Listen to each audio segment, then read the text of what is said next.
how lungs respiration is controlled. There are some mechanisms. Number one is neural mechanism. Neural mechanism में जो voluntary respiration के centres हैं वो हैं medulla oblongata and pons. So pons and medulla oblongata are the respiratory centers are for voluntary respiration. So जब voluntary respiration नहीं हो रही होती then involuntary respiration होती है ताकि हम जिंदा रह सकें. Involuntary respiration क्या होती है? The respiration which is not under conscious control. इसके अंदर आ जाती है breathing. So breathing is required to sustain life such as during sleep. Involuntary respiration also has metabolic functions. Now the respiratory centres. Involuntary respiration के जो respiratory centres हैं वो अपर brain stem में होते हैं और समटाइम्स लोअर ब्रेन स्टेम में भी होते हैं, लेकिन they are along with the cerebellum. ये जो रीजन है ये रेस्पिरेटरी सिस्टम के अलावा बहुत से इनवॉलंटरी और मेटाबॉलिक फंक्शंस को भी कंट्रोल करता है, सच एज कार्डियोवास्कुलर फंक्शन जो हार्ट से रिलेटेड होते हैं और कुछ इनवॉलंटरी मसल मूवमेंट्स भी कंट्रोल होती हैं सेरिबेलम के अंदर. Now this is the anatomy of the brain stem. ये इसके अंदर सेरिबेलम है, मेडुला ऑब्लोंगेटा है और पोन्स हैं. ये कंट्रोल कर रहे हैं डिफरेंट फंक्शंस को. ये जो रेस्पिरेटरी सेंटर्स हैं इनके पास कीमो रिसेप्टर्स होते हैं. ये कीमो रिसेप्टर्स क्या करते हैं? ये ब्लड की पीएच को डिटेक्ट करते हैं और इन रेस्पिरेटरी सेंटर्स के पास सिग्नल सेंड करते हैं कि वो वेंटिलेशन रेट को एडजस्ट करें ताकि ब्लड में जो एसिडिटी है वो चेंज हो सके बाय डिक्रीजिंग और increasing the removal of carbon dioxide. There are also peripheral chemoreceptors in other blood vessels that perform this function as well, which include the aortic and carotid bodies.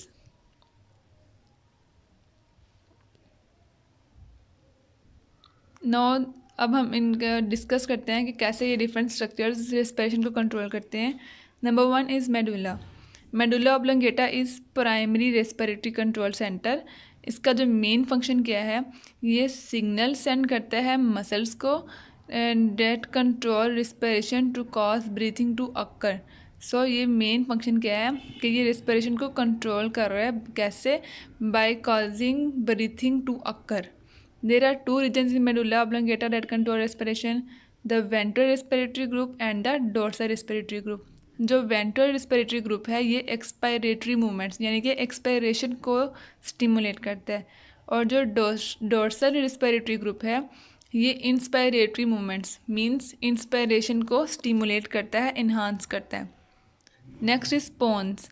पोन्स is the other respiratory centre और ये medulla के नीचे present होता है. इसका जो main function है ये क्या करता है? ये रेट और स्पीड ऑफ इनवॉलंटरी रेस्पिरेशन को कंट्रोल करते हैं. इसके दो मेन फंक्शनल रीजन्स हैं.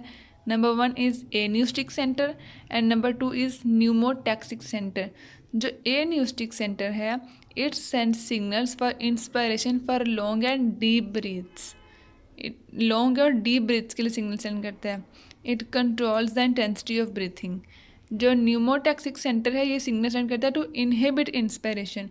अब जो एन्यूस्टिक सेंटर है वो सिग्नल सेंड कर रहा है इंस्पायरेशन के लिए, लेकिन जो न्यूमोटैक्सिक सेंटर है ये सिग्नल सेंड कर रहा है to inhibit inspiration that allows it to finally control the respiratory rate.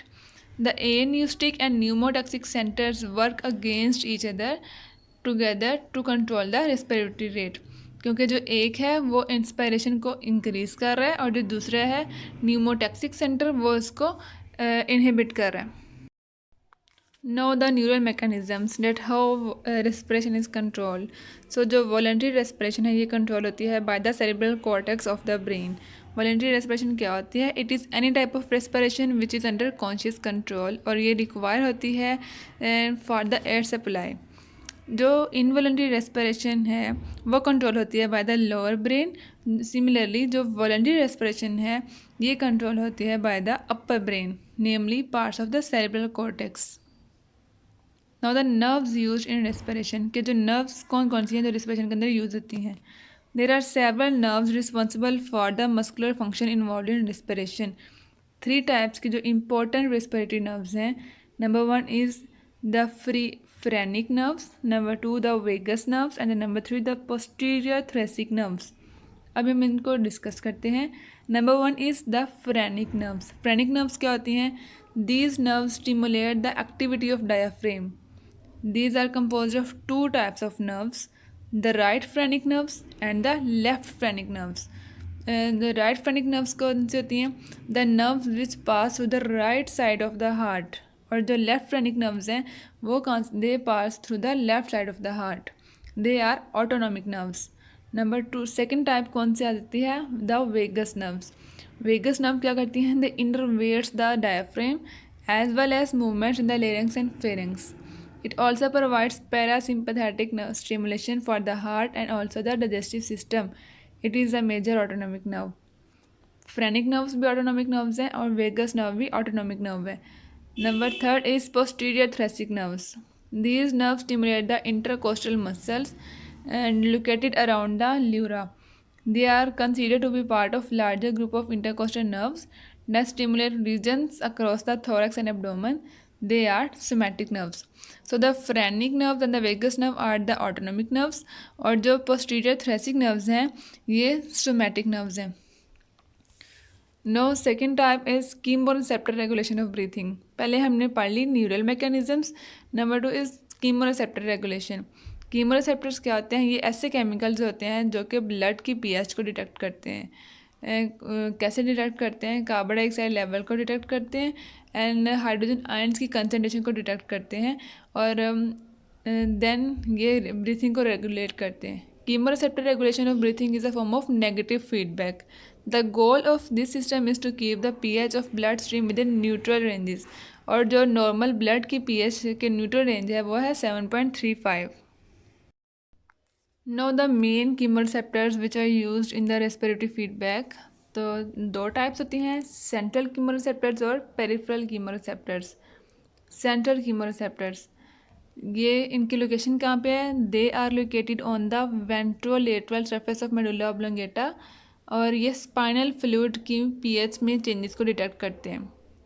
They can be desensitised over time from chronic hypoxia. Hypoxia कहते हैं द ऑक्सीजन डेफिशिएंसी. सो अगर हाइपोक्सिया ज़्यादा सीवियर कंडीशन में होगी, ऑक्सीजन डेफिशिएंसी बहुत ज़्यादा होगी और कार्बन डाइऑक्साइड लेवल बहुत इंक्रीज़ होगा, तो जो सेंट्रल कीमोरेसेप्टर्स हैं जो कि मेडुला ऑब्लोंगेटा की वेंट्रोलेटरल सरफेस पर प्रेजेंट है वो डिसेंसिटाइज हो जाएंगे, वो कोई चेंजेस सेंस ही नहीं करेंगे पीएच में. जो सेकंड टाइप है वो है peripheral कीमोरेसेप्टर्स. These include the aortic body which detect changes in the blood oxygen and carbon dioxide but not pH. अब जो सेंट्रल कीमोरेसेप्टर्स हैं वो पीएच के चेंजेस को डिटेक्ट कर रहे हैं और जो पेरिफेरल कीमोरेसेप्टर्स हैं वो कार्बन डाइऑक्साइड और ऑक्सीजन के लेवल्स को उनकी चेंजिंग्स को डिटेक्ट कर रहे हैं, पीएच को डिटेक्ट नहीं कर रहे. And the carotid body which detects all the three. Peripheral chemoreceptors के अंदर आयोटिक बॉडी आती है. आयोटिक बॉडी और कैरोटिड बॉडी. आयोटिक बॉडी जो है वो ब्लड के अंदर ऑक्सीजन और कार्बन डाइऑक्साइड की लेवल में जो चेंजेस हैं उनको डिटेक्ट करती है लेकिन पीएच को डिटेक्ट नहीं करती. और जो कैरोटिड बॉडी है वो कार्बन डाइऑक्साइड और ऑक्सीजन के लेवल को भी डिटेक्ट करती है और इसके अलावा पीएच चेंजेस को भी डिटेक्ट करती है. They do not desensitize and have less impact on respiratory rate as compared to the central chemoreceptors. इसका दूसरा डिफरेंस क्या आ जाता है सेंट्रल कीमोरेसेप्टर्स से कि जो सेंट्रल कीमोरेसेप्टर्स हैं वो डिसेंसिटाइज हो जाते हैं लेकिन जो पेरिफेरल कीमोरेसेप्टर्स हैं वो डिसेंसिटाइज नहीं होते. और सेंट्रल कीमोरेसेप्टर्स का इम्पैक्ट ज़्यादा है, वो रेस्पिरेशन को ज़्यादा अच्छे तरीके से कंट्रोल करते हैं as compared to the peripheral chemoreceptors. अब एक एग्जांपल के तौर पर देखते हैं कि कीमोरेसेप्टर हमने कहा कि इट इज़ नेगेटिव फीडबैक. सो ये कैसे नेगेटिव फीडबैक है? Negative feedback responses have three main components: the sensor, the integrating sensor, and the effector. For the respiratory rate, chemoreceptors are the sensors for blood pH. Medulla and pons form the integrating center. chemoreceptors जो हैं वो sensor होते हैं, जो medulla और Pond's हैं वो integrating centre होते हैं और जो रेस्पिरेटरी मसल्स हैं वो इफेक्टर होते हैं. सो ये तीन कंपोनेंट्स इन्वॉल्व हैं इस पूरे फीडबैक सिस्टम के अंदर: chemoreceptors, medulla oblongata and pons and respiratory muscles. Chemoreceptor act as sensors, medulla and pons act as integrating centres, while respiratory muscles act as effectors. Now the example ले लेते हैं. That a person is hyperventilating for anxiety attack. तो क्या होगा? Their increased ventilation rate will remove too much carbon dioxide from the body hyperventilating हो रहा है तो उसकी बॉडी से कार्बन डाइऑक्साइड बहुत ज़्यादा रिमूव हो रही होगी। उस कार्बन डाइऑक्साइड के बगैर they will body hyperventilating हो रहा है तो उसकी बॉडी से कार्बन डाइऑक्साइड बहुत ज़्यादा रिमूव हो रही होगी।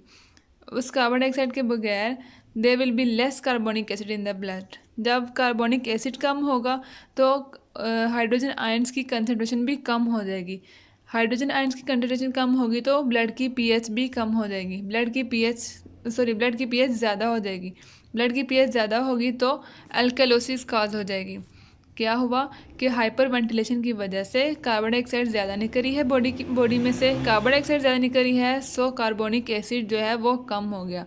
कार्बोनिक एसिड कम हुआ तो हाइड्रोजन आयंस की कंसनट्रेशन भी डिक्रीज़ हो गई, तो ब्लड की पीएच इंक्रीज़ होगी और इट कॉजेज एल्कलोसिस।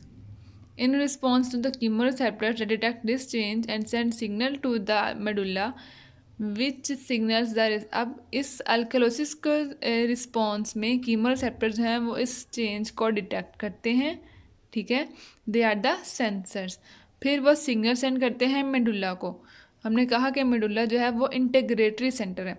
ये signal send which signals the respiratory muscles क्या हैं? They are the effectors which signals the respiratory muscles to decrease the ventilation rate, so carbon dioxide level and pH can return to the normal levels। so इस तरह से एक feedback system चल रहा है और रेस्पिरेशन कंट्रोल हो रही है। now in cases when oxygen is too low, feedback increases ventilation to increase oxygen intake।